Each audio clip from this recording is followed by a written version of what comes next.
Good morning dear students. मैं doctor Dheeraj Bakolia, associate professor political science, government college Ratangarh.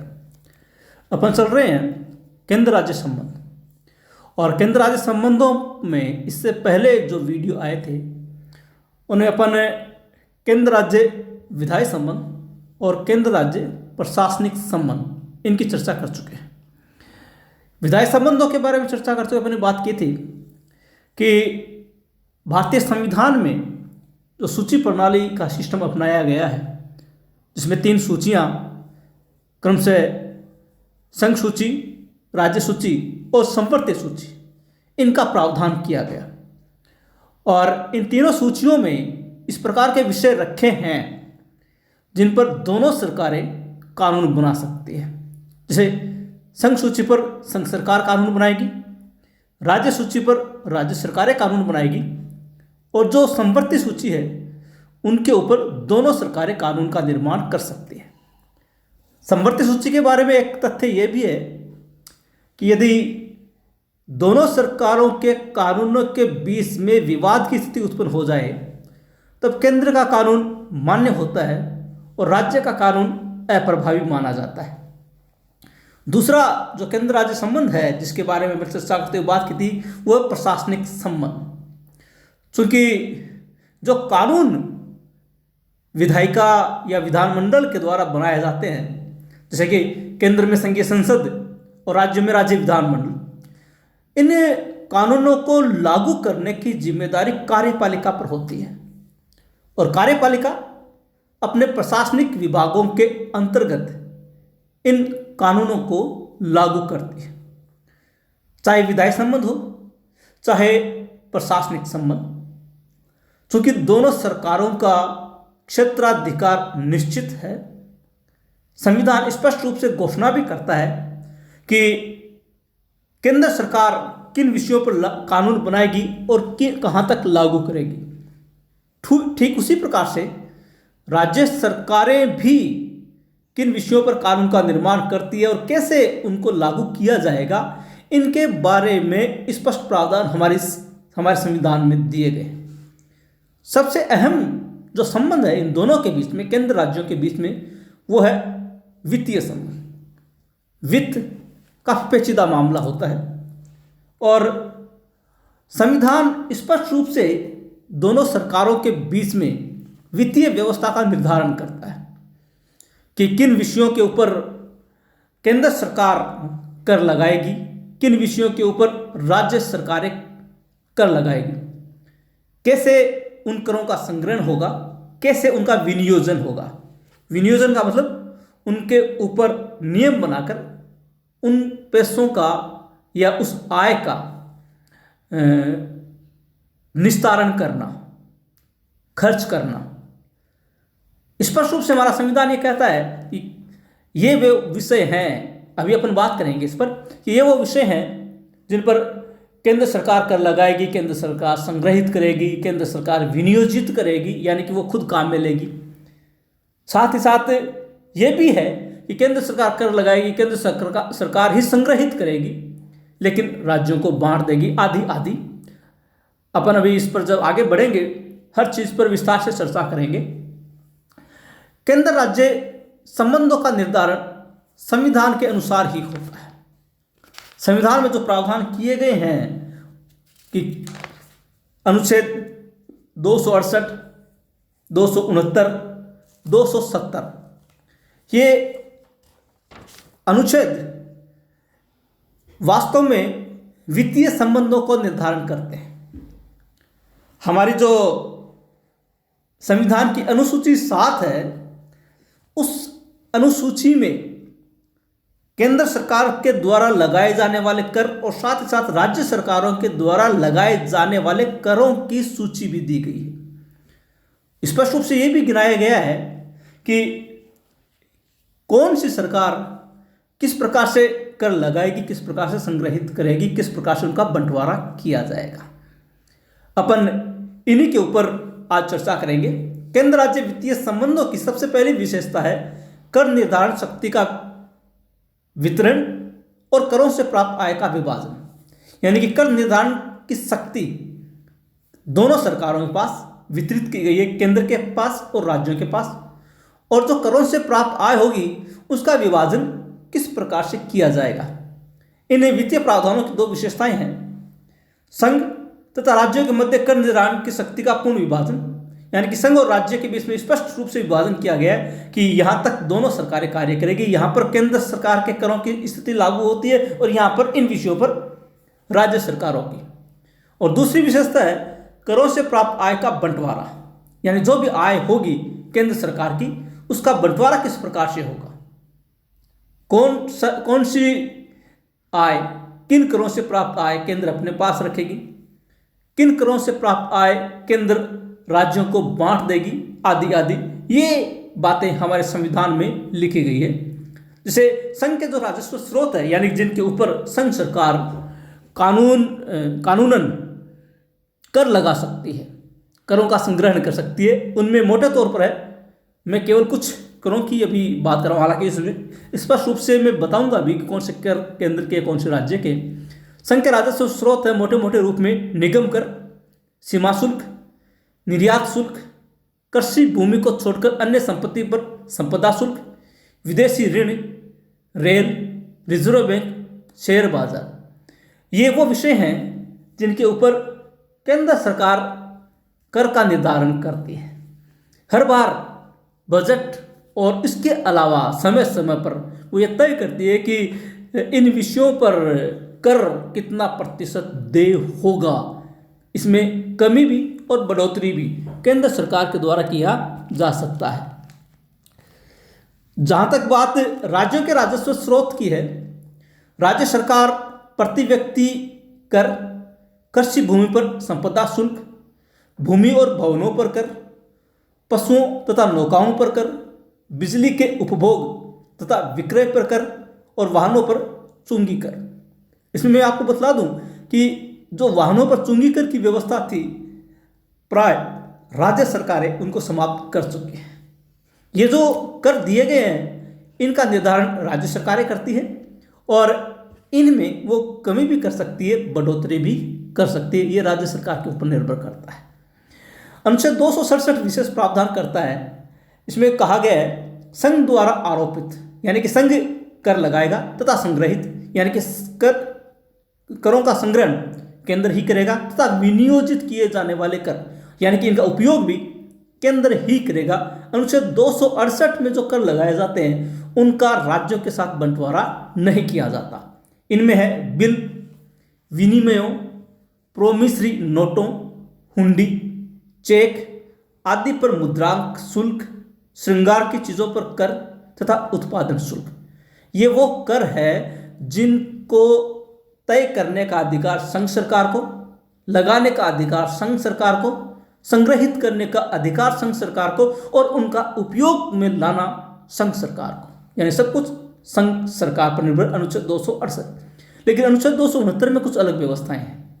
इनमें संघ द्वारा आरोपित, यानी कि संघ कर लगाएगा, केंद्र सरकार कर लगाएगी, तथा संग्रहित, यानी कि संग्रहण भी केंद्र सरकार के द्वारा किया जाएगा, किंतु राज्यों को सौंपे जाने वाले कर, यानी कि ये जो अनुच्छेद 269 में कर है ये संघ लगाएगा, संघ संग्रहित करेगा, लेकिन राज्यों को सौंप देगा। ये कर है कृषि भूमि के अतिरिक्त अन्य संपत्ति के उत्तराधिकार पर कर, कृषि भूमि के अतिरिक्त अन्य संपत्ति पर संपदा शुल्क, रेल, समुद्र, वायु द्वारा ले जाने वाले माल तथा यात्रियों पर सीमांत शुल्क, रेल भाड़ों तथा वस्तु भाड़ों पर कर, शेयर बाजार तथा सट्टा बाजार के आदान प्रदान पर मुद्रांक शुल्क के अतिरिक्त कर, समाचार पत्रों के क्रय विक्रय तथा उसमें प्रकाशित किए गए विज्ञापनों पर और समाचार पत्रों के अन्य अंतर्राज्यीय व्यापार तथा वाणिज्य के माल के क्रय विक्रय पर कर। ये जो कर मैंने अभी गिनाए हैं, इन करों को केंद्र सरकार लगाता है, केंद्र सरकार संग्रहित कर देता है, लेकिन संग्रहण के पश्चात ये राज्यों को बांट देता है या राज्यों को सुपुर्द कर देता है। अनुच्छेद 268 पूरा का पूरा केंद्र सरकार यूज करती है, लगाती भी वही है, संग्रहित भी वही करती है, और साथ ही साथ उनको उपयोग भी वही लेती है। लेकिन जहाँ तक बात 269 की है, संघ सरकार लगाती है, संग्रहित भी करते हैं, लेकिन राज्यों को सौंप देती है, उनको राज्यों के सुपुर्द कर दिया जाता है। अनुच्छेद 270 संघ द्वारा आरोपित तथा संग्रहित, किंतु उसमें संघ व राज्यों के बीच बंटवारा। इसमें थोड़ा सा अंतर समझने की बात है। अनुच्छेद 269 और 270 में 269 पूरा का पूरा राज्यों को दे दिया जाता है, जो भी करों से आय होती है वो राज्यों को सौंप दी जाती है। लेकिन 270 में दोनों के बीच में, केंद्र और राज्य दोनों के बीच में आय का बंटवारा होता है। जो करों से प्राप्त आय है उनका बंटवारा होता है। उसमें कौन कौन से कर है? आयकर, इनकम टैक्स। इनकम टैक्स से जो भी आय प्राप्त होती है उसमें से कुछ भाग केंद्र सरकार अपने पास रखती है और बाकी राज्यों को सौंप देती है। जैसे केंद्र जो आयकर लगाता है उसका 77.5% यानी कि 77.5% भाग जो है राज्यों को हस्तांतरित कर दिया जाता है। यानी कि उसके पास शेष 22.5% भाग ही केंद्र रखता है, बाकी वो राज्यों को सौंप देता है। औषधियों तथा शौक श्रृंगार संबंधी चीज़ों के अतिरिक्त अन्य चीज़ों पर लगाया गया उत्पादन शुल्क, यानी कि इनसे भी जो भी आय प्राप्त होती है वो आय भी राज्यों के बीच में बांट लिया जाता है। 47.5% भाग राज्यों को सौंप दिया जाता है। संविधान की अनुसूची 7 में, अभी मैंने कहा था कि हमारे संविधान की जो 7वीं अनुसूची है उसमें केंद्र और राज्यों के करों का निर्धारण किया गया है कि कौन से कर केंद्र के पास है, कौन से राज्य के पास। इसमें संविधान की अनुसूची 7 में 13 प्रकार के केंद्रीय, संघीय या 19 प्रकार के राज्य करों का उल्लेख किया गया। यानी केंद्र सरकार 13 प्रकार के कर लगाती है और राज्य सरकारें 19 प्रकार के कर लगाती है। जो संघीय कर है 7वीं अनुसूची प्रथम सूची मत संख्या 82 से 92A। 7वीं अनुसूची प्रथम सूची मत संख्या 82 से 92A ये वो कर है जो केंद्र के द्वारा लगाए जाते हैं। जैसे निगम कर कंपनियों की आय पर लगता है, केंद्रीय उत्पाद शुल्क उत्पादित माल पर लगता है, आयकर व्यक्तिगत आय पर लगता है, सीमा शुल्क आयात निर्यात पर लगता है, प्रेषण खेप कर विभिन्न राज्यों में प्रवेश पर लगता है, स्टाम्प कर 5,000 से अधिक यदि लेन देन होता है तो उसके ऊपर स्टाम्प कर लगता है, संपत्ति के पूंजीगत मूल्यों पर कर, संपदा शुल्क, उत्तराधिकार शुल्क, अखबार के विज्ञापन पर कर, सीमा कर एवं रेल माल भाड़े एवं किराए पर कर, शेयर बाजार में लेन देन पर कर, केंद्रीय बिक्री कर जो वर्तमान में 2% है। ये अनुसूची 7 में प्रथम सूची में दिए गए हैं 13 प्रकार के कर जो केंद्र सरकार के लिए गिनाए गए हैं। इनमें से अनुच्छेद 269 कहता है कि क्रम संख्या 8 से 13, इसमें देखिएगा 8 से 13 संपदा शुल्क, उत्तराधिकार शुल्क, अखबार के विज्ञापन पर कर, सीमा कर एवं रेल माल भाड़े एवं किराए पर कर, ये 8 से 13 100% राशि केंद्र राज्यों को सौंप देता है। यानी कि अपने पास कुछ भी नहीं रखता, 100% राशि जो इनसे प्राप्त होती है वो राज्यों को सौंप दी जाती है। उनसे 270 कहता है कि आय कर का 77.5% भाग केंद्र राज्यों को हस्तांतरित करता है। आयकर देखिए इसमें 3 नंबर, आयकर व्यक्तिगत आय पर जो कर लगाया जाता है उसका 77.5% भाग केंद्र राज्यों को सौंप देता है। अनुच्छेद 272 कहता है कि केंद्रीय उत्पाद शुल्क, इसमें देखिएगा केंद्रीय उत्पाद शुल्क 2 नंबर पर उत्पादित माल पर लगाया जाता है, इसका 47.5% भाग राज्यों को हस्तांतरित कर दिया जाता है।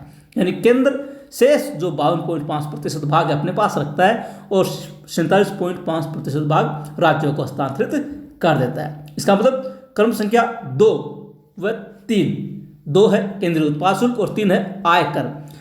इसका आंशिक विभाजन किया जाता है क्योंकि 2 नंबर केंद्रीय उत्पाद शुल्क का 47.5% और 3 नंबर यानी कि आयकर का 77.5% भाग आंशिक विभाजन योग्य और क्रम संख्या 8 से 13 पूर्ण विभाजन योग्य, यानी कि पूरा का पूरा राज्यों को सौंप दिया जाता है।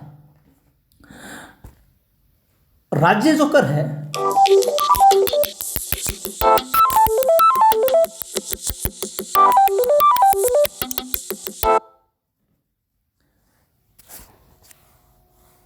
राज्य जो कर है अनुसूची 7 द्वितीय सूची मत संख्या 45 से 63 तक दिया गया है।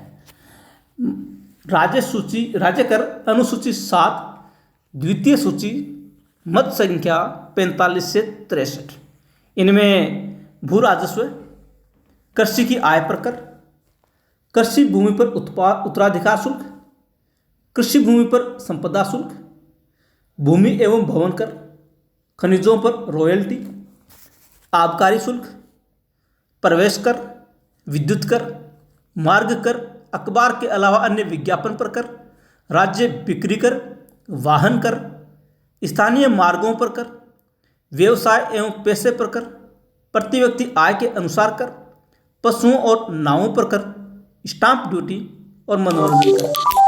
ये वो कर है जो राज्य सरकारों के द्वारा लगाए जाते हैं, राज्य सरकारों के द्वारा ही संग्रहित किए जाते हैं और राज्य सरकारों के द्वारा ही उपयोग में लिए जाते हैं। संविधान की अनुसूची 7 की द्वितीय सूची मत संख्या 45 से 63 राज्य करों का उल्लेख किया गया है। दूसरा बिंदु है सहायता अनुदान, यानी कि संविधान हमारे यहाँ पर 4 प्रकार के अनुदान केंद्र द्वारा राज्यों को प्रदान करने की व्यवस्था करता है कि समय समय पर इस प्रकार के अनुदान होंगे जो संघ सरकार के द्वारा राज्यों को दिए जाएंगे।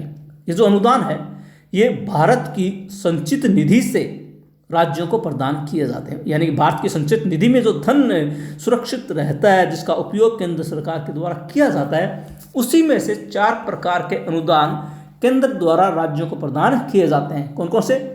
पहला, पटसन व उससे बनी हुई वस्तुओं के निर्यात से, पटसन व उससे बनी हुई वस्तुओं के निर्यात से जो शुल्क प्राप्त होता है उसमें से कुछ भाग अनुदान के रूप में जूट पैदा करने वाले राज्यों को दिया जाता है। जूट पैदा करने वाले राज्य हैं पश्चिम बंगाल, बिहार, असम और ओडिशा। ये 4 राज्य हैं जिनमें जूट पैदा होता है और इन राज्यों को जो अनुदान है इसी के आधार पर दिया जाता है। याद रखिएगा, ये जो पटसन से बनी वस्तुओं के निर्यात से जो शुल्क प्राप्त होता है वो केवल पटसन पैदा करने वाले राज्यों को ही दिया जाता है, बाकी अन्य राज्यों को नहीं।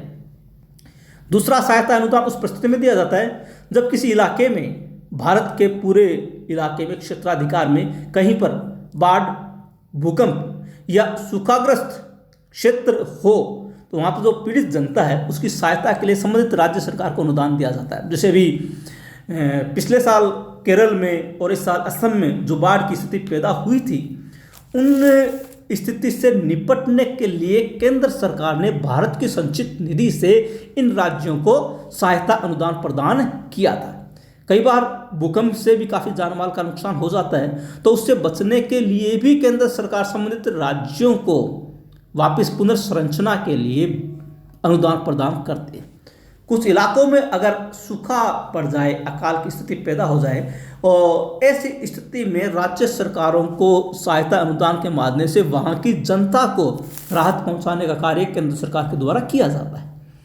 और तीसरा, जो जनजाति और कबीले वाले राज्य हैं जैसे कि मध्य प्रदेश, झारखंड और पूर्वोत्तर के जो राज्य हैं नागालैंड, मेघालय आदि, ऐसे इलाकों में जहाँ जनजातियाँ निवास करती है, कबीलाई संस्कृति है, वहाँ पर उनकी कल्याण के लिए जो योजनाएं केंद्र सरकार और राज्य सरकारों के द्वारा चलाई जा रही है, उनके लिए भी केंद्र सरकार के द्वारा संबंधित राज्यों को अनुदान दिया जाता है। सिर्फ उन राज्यों को जिनमें जनजातीय और कबीलाई संस्कृति है और वहाँ पर उनके उत्थान के लिए विशेष योजनाएं चलाई जा रही है। जैसे राजस्थान में जो उदयपुर का संभाग है, जिसमें उदयपुर, डूंगरपुर, प्रतापगढ़, बांसवाड़ा आदि जिले आते हैं, वहाँ पर टीएसपी प्लान चलता है। वो इसीलिए कि यहाँ पर जनजाति हैं और उनकी कल्याण के लिए जो योजनाएं चल रही है केंद्र के द्वारा भी और राज्यों के द्वारा भी, उनके लिए वो विशेष सहायताएं उनको देती है। और चौथा है, राज्यों को आर्थिक कठिनाइयों से उबारने के लिए, अगर कोई राज्य विशेष रूप से आर्थिक भंवर में फंसा हुआ है तो ऐसी स्थिति में भी केंद्र सरकार उन राज्यों को सहायता अनुदान प्रदान करती है। तीसरा, ऋण लेने संबंधी प्रावधान है और ऋण लेने के संबंध में हमारे संविधान में स्पष्ट रूप से कहा गया है कौन सी सरकार किससे ऋण ले सकती है। जैसे केंद्र सरकार अपनी संचित निधि पर देशवासियों की साख पर विदेशी सरकार से ऋण लेती है, यानी केंद्र सरकार दूसरे देशों से ऋण ले सकती है। और अंतर्राष्ट्रीय जो मौद्रिक संस्थाएं हैं जैसे विश्व बैंक है, अंतर्राष्ट्रीय मुद्रा कोष है या एशियाई विकास बैंक है, इनसे भी केंद्र सरकार ऋण ले सकती है। ये ऋण लेगी भारत की संचित निधि पर और देशवासियों की साख पर। और जो राज्य सरकारें हैं वो केवल संघ सरकार से, केंद्र सरकार से ऋण ले सकती है। किसी भी विदेशी सरकार से सीधे ऋण लेने का अधिकार भारत में राज्यों को नहीं। हालांकि जैसे अमेरिका है या स्विट्जरलैंड है, वहाँ पर राज्य सरकारों को भी अधिकार है कि वो दूसरे देशों से, दूसरी अंतर्राष्ट्रीय संस्थाओं से ऋण ले सकते हैं, लेकिन भारत में इस प्रकार का व्यवस्था ही नहीं है। यहाँ पर केवल केंद्र सरकार दूसरे देश से और राज्य सरकारें सिर्फ केंद्र से। और चौथा बिंदु, करों से विमुक्ति, यानी कि करों से छूट। किस परिस्थिति में और कैसे? राज्य संघ की संपत्ति पर तभी कर लगा सकती है जब संसद विधि द्वारा प्रावधान करे। इसका मतलब राज्य सरकारें संघ की संपत्ति पर कर लगाने का अधिकार नहीं रखती, तब तक नहीं रखती जब तक संसद कानून बनाकर राज्य को यह अधिकार प्रदान नहीं कर देती। और संघ सरकार भी राज्य की संपत्ति पर और उनकी आय पर किसी भी प्रकार का कर नहीं लगा सकती। संघ सरकार को राज्य की संपत्ति पर और राज्य सरकारों को संघ की संपत्ति पर कर लगाने का अधिकार नहीं है। जैसे संघ सरकार या रेलवे के प्रयोग में आने वाली बिजली पर संसद की अनुमति के बिना राज्य शुल्क नहीं लगा सकते। जो राज्य में जो पटरियां बिछाई जाती है रेलवे की, क्योंकि वो राज्य की भूमि है, तो ऐसी स्थिति में राज्य सरकारें कर तभी लगाएगी जब संसद उसके लिए कानून बनाए। और अगर राज्यों से जो बिजली प्राप्त करती है रेलवे के लिए, उस पर भी कर तभी लगाया जाएगा जब केंद्र सरकार इस प्रकार का प्रावधान करे। और एक है भारत के नियंत्रक महालेखा परीक्षक द्वारा नियंत्रण। जो भारत का नियंत्रक महालेखा परीक्षक जिसे अपन केग कहते हैं शॉर्ट में, ये सीएजी या केग, ये पूरी की पूरी वित्तीय व्यवस्था पर नियंत्रण रखता है पूरे भारत की। इसमें केंद्र सरकार भी शामिल है और राज्य सरकार भी शामिल है।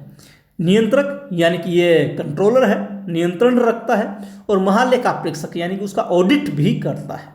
वो ये देखता है कि केंद्र के द्वारा और राज्यों के द्वारा जो धन खर्च किया जा रहा है वो केंद्र में संसद की अनुमति के अनुसार और राज्यों में राज्य विधानमंडल की अनुमति के अनुसार ही किया जा रहा है।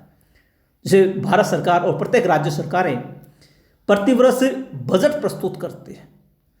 जो बजट प्रस्तुत करती है केंद्र सरकार संसद में, राज्य सरकार राज्य विधानमंडल में, वो संघीय संसद और राज्य के विधानमंडल उसकी स्वीकृति देते हैं।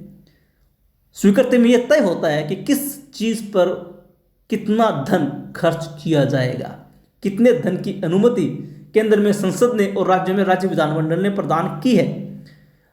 कंट्रोलर और ऑडिटर जनरल यानी कि नियंत्रक महालेखा परीक्षक का यह दायित्व है कि वो ये देखे कि धन उसी रूप में, उसी मात्रा में, उसी मद पर खर्च किया जा रहा है जिसके लिए अनुमति केंद्र को संसद ने और राज्य को विधानमंडल ने प्रदान की है। अगर उसके बिना कुछ भी खर्च किया जाता है, उससे ज़्यादा खर्च किया जाता है या गलत तरीके से खर्च किया जाता है, तो इसका सारा का सारा कंट्रोल ये सीएजी यानी केग द्वारा किया जाता है। और केग अपनी एक रिपोर्ट प्रतिवर्ष केंद्रीय संसद के सामने प्रस्तुत करता है।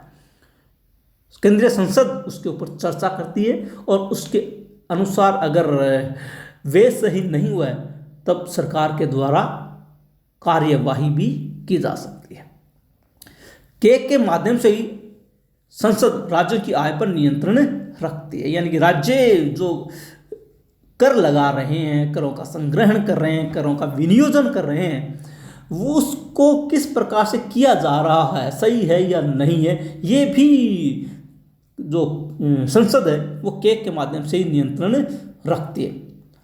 पूरे वर्ष भारत के नियंत्रक एवं महालेखा परीक्षक का कार्य लगातार चलता ही रहता है और उसके माध्यम से समय समय पर वो केंद्र से और राज्यों से अपनी रिपोर्ट प्राप्त करती रहती है और उस रिपोर्ट के आधार पर वह ये देखती है कि वास्तव में ऐसा ही हो रहा है जैसा कि संविधान में उल्लेखित है, कहीं उसका उल्लंघन तो नहीं हो रहा। इसलिए वित्तीय मामलों में काफ़ी हद तक हस्तक्षेप जो है केंद्र सरकार का राज्य सरकारों के ऊपर रहता है।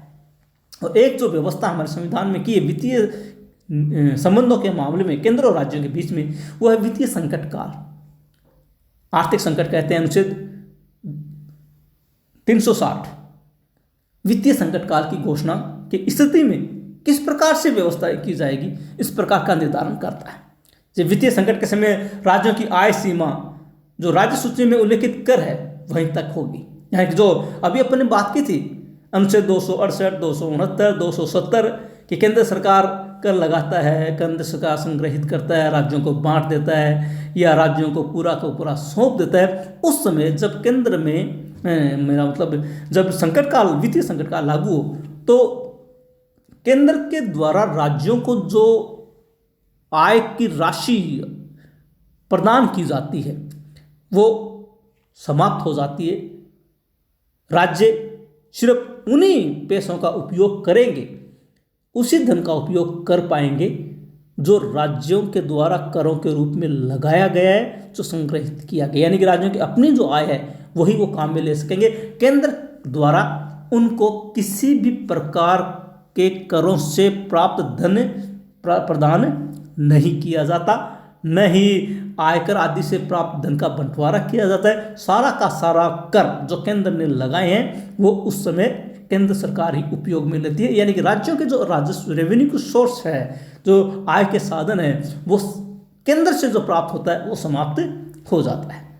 और वित्तीय संकट में राष्ट्रपति राज्यों को प्राप्त सहायता, अनुदान अथवा संघ की आय में भाग बांटने वाले प्रावधान स्थगित कर सकता है। जो अभी अपन ने बात की थी, जो करों जो सहायता और अनुदान के रूप में, जैसे कि हमने कहा था परसेंट से प्राप्त होने वाले आय का कुछ भाग झूठ पैदा करने वाले राज्यों को दिया जाता है। बाढ़, भूकंप, सूखाग्रस्त क्षेत्रों के लिए भी सहायता अनुदान की बात है। जनजातीय और कबीलों की उन्नति के लिए भी और राज्यों को आर्थिक कठिनाइयों से उबारने के लिए भी कुछ प्रावधान है।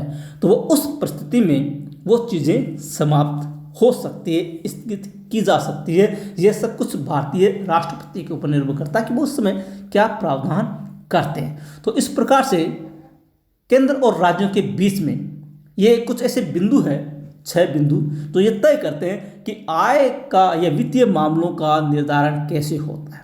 इसमें हमने देखा कि केंद्र सरकार कर लगाती है, करों का संग्रहण करती है, राज्यों को बांट भी देती है। राज्य सरकारें भी कर लगाती है, संग्रहित करती है, उनका उपयोग भी करती है। इसके अलावा केंद्र के द्वारा राज्यों को सहायता और अनुदान भी दिए जाते हैं। ऋण लेने की व्यवस्था भी है, केंद्र सरकार सीधे विदेशों से ऋण ले सकती है, जबकि राज्य सरकारें केवल केंद्र सरकार से। करों से किस मामले में और किस परिस्थिति में छूट है, केंद्र की संपत्ति पर राज्य कर कब लगा सकते हैं, राज्य की संपत्ति पर केंद्र कर कब लगा सकता है, ये भी प्रावधान किया गया है। और CAG यानी कि किस प्रकार से केंद्र और राज्यों के ऊपर वित्तीय मामलों में नियंत्रण रखने का कार्य करता है। और जब वित्तीय आपातकाल हो जाता है तब केंद्र और राज्यों के बीच में वित्तीय संबंध किस प्रकार से निर्धारित होते हैं, इन सब की हमने चर्चा की है। आज के इस वीडियो में हम इतनी बात करेंगे। अगले वीडियो में हम ये देखेंगे कि केंद्र और राज्य के बीच में वित्तीय मामलों में कौन कौन से तनाव के बिंदु हैं। ऐसा कोई क्षेत्र नहीं है केंद्र राज्य संबंधों में, चाहे वो विधायी संबंध हो, चाहे वो प्रशासनिक संबंध हो और चाहे वित्तीय, तीनों ही मामलों में दोनों के बीच में विवाद अवश्य है। तो जो विवादित मुद्दे हैं वित्तीय मामलों में, उसका हम अगले वीडियो में बात करेंगे। तब तक के लिए धन्यवाद। अगर कोई बात समझ में नहीं आई हो तो आप कमेंट बॉक्स में जाकर लिखें, और अगर अब तक आपने चैनल को सब्सक्राइब नहीं किया तो कृपया चैनल को सब्सक्राइब अवश्य कर लें। मिलते हैं नेक्स्ट वीडियो में, तब तक के लिए धन्यवाद।